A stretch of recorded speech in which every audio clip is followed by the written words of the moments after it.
नमस्कार, मी शरद बोंक्षे. राष्ट्राय स्वाहामध्ये सर्वांचं स्वागत. कुठली पोस्ट आली की जर ती ब्राह्मणाची पोस्ट असेल सोशल मीडियावर तर त्याच्यावरती उठसूट कृष्णाजी कुलकर्णी आणि अनाजी पंत या दोघांच्या नावाने ब्राह्मणांना शिव्या देणं असा एक उपद्व्याप ब्रिगेडी लोकांच्या तर्फे चालू आहे. जरा डोळे शांत, बुद्धी शाबूत ठेवून मी पुढं जी तुम्हाला स्क्रीनवरती सगळी नावं दाखवणार आहे ती सगळी नावं नीट एकदा वाचा. संभाजी घोरपडे, खंडोजी घोरपडे, खेलोजी घोरपडे, जाऊजी घोरपडे, बाजी घोरपडे, मालोजी घोरपडे, मानाजी घोरपडे, पेलाजी मोहिते, शंकररावजी मोहिते, कल्याणजी जाधव, जगदेवराव जाधव, अंबाजी भोसले, खेलोजी भोसले, राजाजी घाडगे, झुंजारराव घाडगे, मानाजी घाडगे, राजाजी घाडगे. किती नावं घेऊ, पुढं वाचत राहा जसं जसं हे हलेल तसं. बजाजी नाईक निंबाळकर, संभाजी मोहिते, जिवाजी काटे, अंताजीराव खंडागळे, दत्ताजीराव खंडागळे, असे मालोजीराव घोरपडे. आणि 64 नंबर आहे स्वतःच्या बहिणीचं कपाळावरील कुंकू पुसणारा शंभूराजे यांना औरंगजेबाच्या ताब्यात देणारे गणोजी शिर्के. वाईची देशमुखी मिळवण्यासाठी रायगडचे दरवाजे उघडून देऊन यसुराणी व शाहू यांना औरंगजेबाच्या ताब्यात देणारा सूर्याजी पिसाळ. 65 नावं. हे सदैव ब्राह्मणांना अनाजी पंत, भास्कर कुलकर्णी ते नालायकच आहेत. जे जे नालायक आहेत त्यांच्याबद्दल काडीची प्रेम नाही, आदर नाही, काडीचाही नाही. त्यांना हत्तीच्या पायाखालीच दिलं पाहिजे, त्यांना शिक्षा झालीच पाहिजे.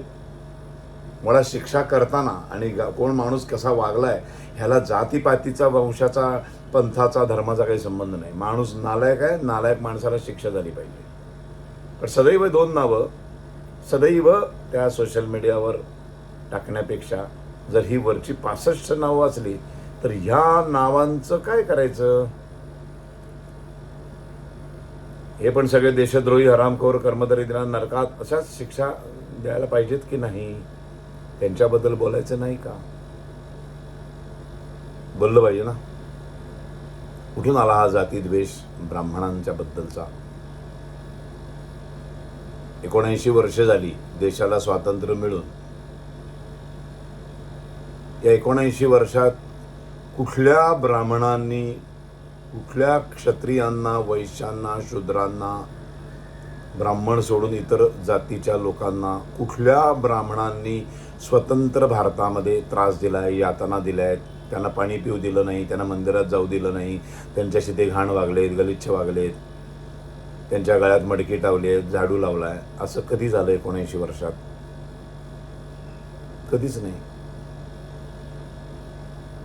मग का असं? का सतत ब्राह्मणांची इतका द्वेष, ब्राह्मण द्वेष कुठून आला नेमका? हा कोणी राजकीय स्वार्थासाठी पेरला? ह्यातनं कधी बाहेर नाही का पडणार आपण? ब्राह्मण द्वेष करून तुमचा, कुणाचाही जे द्वेष करतात त्यांचा उत्कर्ष झाला असं जरी झालं असताना की ब्राह्मण द्वेष केल्यामुळं आमचा उत्कर्ष झाला, आम्ही डॉक्टर झालो, इंजिनियर झालो, पायलट झालो, आणखी MBA झालो, आणि काय काय मोठे मोठे शिक्षण घेतलं, मोठमोठ्या कंपन्यांमध्ये लागलो, CEO आहे असे, असं झालंय का? असं झालं असतं तरी चला त्याचा तरी फायदा होऊ दे की बाबा ब्राह्मणांना 4 शिव्या घातल्या रोज उठून की आपण मोठे होत असू, तर आपल्याला तेही मान्य आहे की चला कुणाच्या तरी वेगळ्या पद्धतीने का होईना पण आम्ही ब्राह्मण उपयोगी पडलो.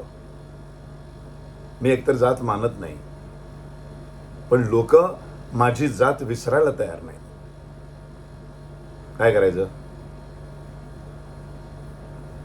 मी कधीही कुठल्याही माणसाबरोबर जात, पंथ, धर्म बघून वागत नाही. मला प्रत्यक्ष जे भेटतात, माझ्याशी जे बोलतात, त्या कुणीही सांगावं. मी कोणाच्याही घरी जातो, कोणाच्याही मांडीला मांडी लावून बसतो, कोणाच्याही घरचं जेवण जेवतो. मला भेदभाव मान्य नाही, कारण मी सावरकर भक्त आहे. मला मनुष्य जात माहिती आहे, मला माणुसकी धर्म माहिती आहे. पण समोरची माणसं विसरतच नाहीत मी ब्राह्मण आहे. आणि ते सतत जाणीव करून मलाही विसरायला भाग पाडतं. विसरायला लावत नाहीत, विसरण्यासाठी मदतच करत नाहीत. किती दिवस किती वर्ष चालणार आहे हे सर्व? राजकीय लोक राजकीय स्वार्थासाठी भेदभाव निर्माण करतात. आपल्याला कळायला नको का? आपण किती वर्ष हे ब्राह्मण द्वेष, ब्राह्मण आणि ब्राह्मणेतर बहुजन समाज आणि ब्राह्मण समाज यांच्यातलं द्वंद्व, यांच्यातली दुश्मनी, यांच्यामधलं वैर किती वर्ष अजून जपणार आहोत? या सगळ्या भानगडीमध्ये कोणाचंच भलं होत नाहीये. असं कुठलं ब्राह्मण द्वेष केल्यामुळं भलं झालेलं एक उदाहरण मला दाखवा. या माणूस एवढ्या मोठ्या कंपनीचा CEO झाला कारण यांनी ब्राह्मण द्वेष केला. हा एवढं मोठं शिकून मोठा झाला कारण यांनी ब्राह्मण द्वेष केला. नाही हो, मोठं होण्यासाठी मेहनत करायला लागते, मोठं होण्यासाठी खूप अभ्यास करावा लागतो, मोठं होण्यासाठी खूप कष्ट करावे लागतात, खूप कष्ट करावे लागतात.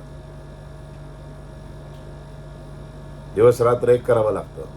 कुठल्याही क्षेत्रात मोठं व्हायचं असेल तर, कुठल्याही क्षेत्रात आपोआप नाही होत आहे. कोणाचा द्वेष करून, कोणाची रेषा छोटी करून कापून आपली रेषा मोठी नाही करता येत. आपली रेषा आपल्या कर्तृत्वावर, बुद्धिमत्तेवर, क्षमतेवर आणि अफाट मेहनतीनेच तुम्हाला मोठं होता येतं. किती वर्ष हा द्वेष चालणार आहे? किती युगानुयुग हेच चालणार आहे? बरं, त्यामुळे ब्राह्मण समाजाचं काही वाकडं झालेलं नाही आहे. ते त्यांच्या क्षमतेनुसार, त्यांच्या बुद्धिमत्तेनुसार अभ्यास करून, मेहनत करून ते खूप मोठे मोठे होत आहेत. ते मोठमोठ्या पदांवर जाऊन बसलेले आहेत. सगळ्या राजकीय पुढाऱ्यांना जे ब्राह्मणांचा द्वेष करतात त्या सगळ्या राजकीय पुढाऱ्यांचे PA ब्राह्मण आहेत. माझा राजकारणाशी थोडाफार संबंध असल्यामुळे सांगू शकतो मी. सगळे मुख्य व्यवहार सांभाळायला सगळे जाऊन बघा. 75% ब्राह्मण द्वेष करणाऱ्या राजकीय नेत्यांचे PA ब्राह्मण आहेत. आपण थांबूया ना. महाराष्ट्र मोठा होत नाही हो, समाज मोठा होत नाहीये. आपण सगळे तिथंच थांबलो, तिथंच अडकलो, प्रगतच होत नाही आपण. कधी होणार ही प्रगती?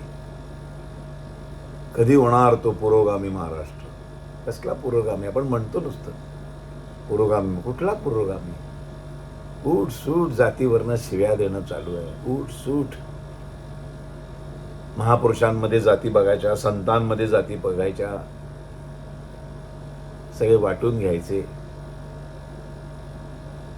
खरा इतिहास वाचायचा नाही, पिवळी पुस्तकं वाचायची. या ब्रिगेडी लोकांनी तर वाटोळं करून टाकलं.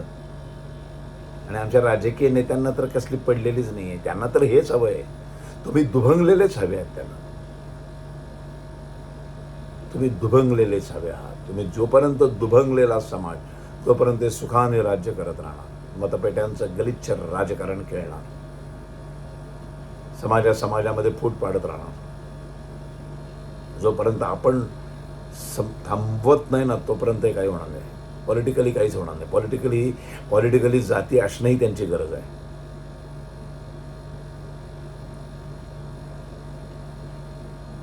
जात ज्या दिवशी संपेल त्या दिवशी खऱ्या अर्थाने महाराष्ट्रातला आणि या देशातला प्रत्येक माणूस मोठा व्हायला लागेल. हे जातीचं मनातलं विष संपलं पाहिजे. भयानक आहे, भयानक. थांबूया. आपणच सुरुवात करूया. मी सुरुवात केलेली आहे.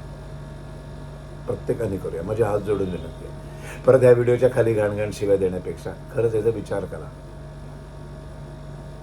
की कुठल्याही जातीचा द्वेष करून आपण मोठे झालोय का? आपली प्रगती होते का? नाही होत. उत्तर सापडेल तुम्हाला.